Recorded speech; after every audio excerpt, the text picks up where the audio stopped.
Hola, ¿qué tal? Baesapapeime. Ya yo topaye Coape para hablar en esta oportunidad de aquellos primeros presidentes que vinieron luego de la guerra de la Triple Alianza. Entonces, ya pues, ¿quiénes fueron esos presidentes entre 1870 y 1886? Acompáñenme. Para empezar, hay que mencionar que un día antes de la batalla de Acostañú, pero en Asunción se formó un gobierno paralelo, oficialmente triunvirato, aprobado por las autoridades de Brasil y Argentina, integrado por Cirilo Antonio Rivarola, Carlos Loizaga y José Díaz de Bedoya.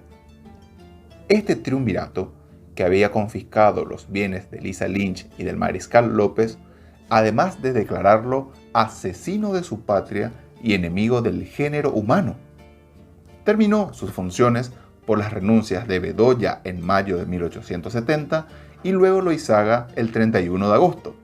Y en esa misma fecha se decide cesar en el cargo a Rivarola y elegir como presidente provisional al joven y talentoso Facundo Machaín. Pero nunca pudo ejercer la presidencia porque 12 horas después, en la madrugada del 1 de septiembre, Cirilo Rivarola lo derroca y recupera el poder, asumiendo la presidencia provisional hasta el juramento de la nueva Constitución. Si bien para nuestra historia ese 25 de noviembre de 1870 iniciaba oficialmente una nueva era, la República Liberal, para Cirilo Rivarola quizá habrá sido solo cambiar de traje, pues de ser presidente provisional pasa a ser oficialmente el presidente del primer periodo constitucional, en donde los gobiernos electos tenían fijado una duración de 4 años, sin reelección directa, sino hasta transcurrido 2 periodos de gobierno.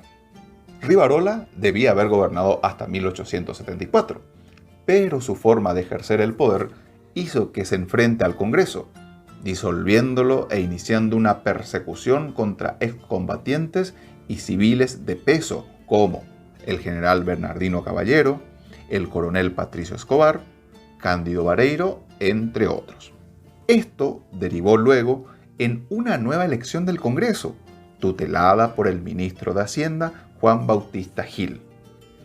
Este sugiere por formalidad que Rivarola remita su renuncia por todo lo que hizo para que protocolarmente el Congreso rechace la misma y todo vuelva a la normalidad legal. Rivarola le hace caso, pero el Congreso acepta su renuncia un 18 de diciembre de 1871, nombrando a su vicepresidente para que termine el periodo constitucional. Mejor dicho, el primer presidente de la nueva forma de Estado gobernó un poco más de un año. Luego vendrá Salvador Jovellanos, aunque no exento de intentos de golpes de Estado, tuvo mejor fortuna que su antecesor. Terminó el periodo constitucional el 25 de noviembre de 1874, fecha en la cual también inicia el segundo periodo constitucional con la presidencia de Juan Bautista Gil, electo sin oposición alguna. Gil también debería haber gobernado por 4 años, como estipulaba la Constitución, pero el 12 de abril de 1877, en las actuales calles Presidente Franco e Independencia Nacional, es decir, a una cuadrita de la Catedral de Asunción, es asesinado, fruto de una conspiración ejecutada por los hermanos Juan Silvano y Nicanor Godoy. Dicho mejor, es el primer magnicidio en la historia del Paraguay independiente, en el segundo gobierno de esta nueva forma de Estado. Muerto Gil, asume la presidencia quien fuera su vicepresidente, Higinio Uriarte, en cuyo gobierno se da el infame asesinato del expresidente provisional Facundo Machaín, un 29 de octubre de 1877, con otros presos políticos, que estaban engrillados en sus celdas en la cárcel pública de aquella época, que estaba en las actuales calles Mariscal López, entre Yegros e Iturbe. Actualmente es el Colegio La Providencia.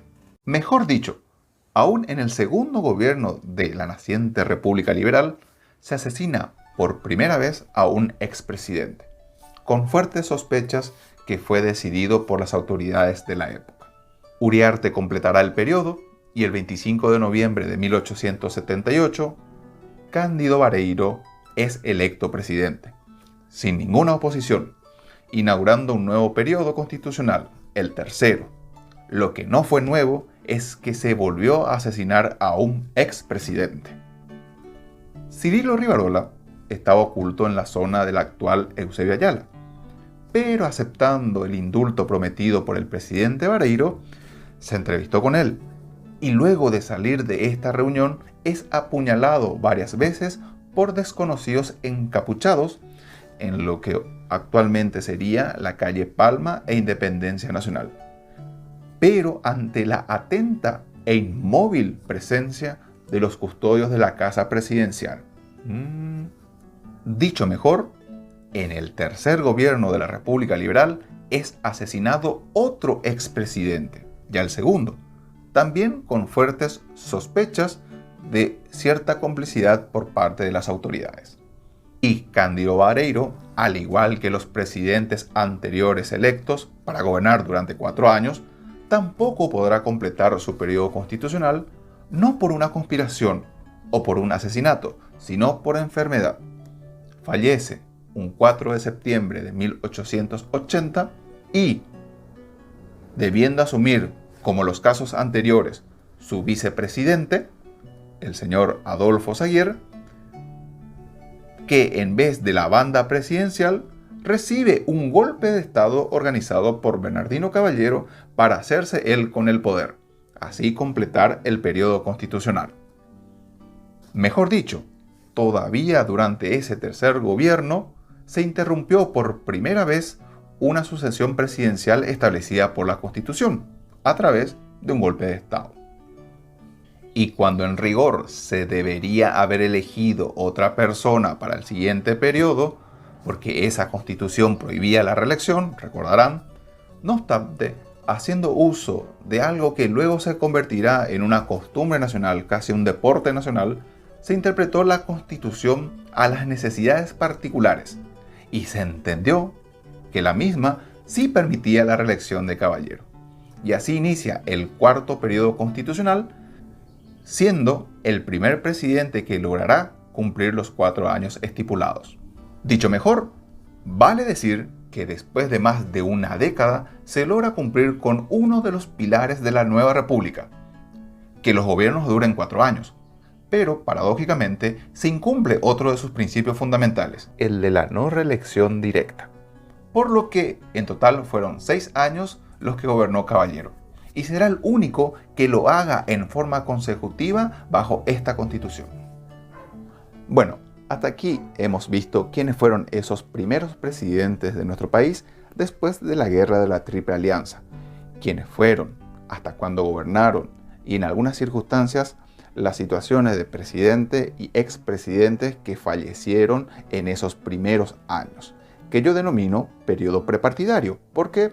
Porque es el periodo después de la Constitución de 1870 hasta antes de la creación de los partidos políticos tradicionales. Nos vemos. Aniñan de Saray, Yayojeñan de Po, Yaiporuque Tapaboca, y mantengamos la distancia social debida, no tengamos que salir de balde sin ninguna justificación, y al fin y al cabo esa intención de siempre de cuidar de cada uno de nosotros y de los nuestros. Hasta la próxima.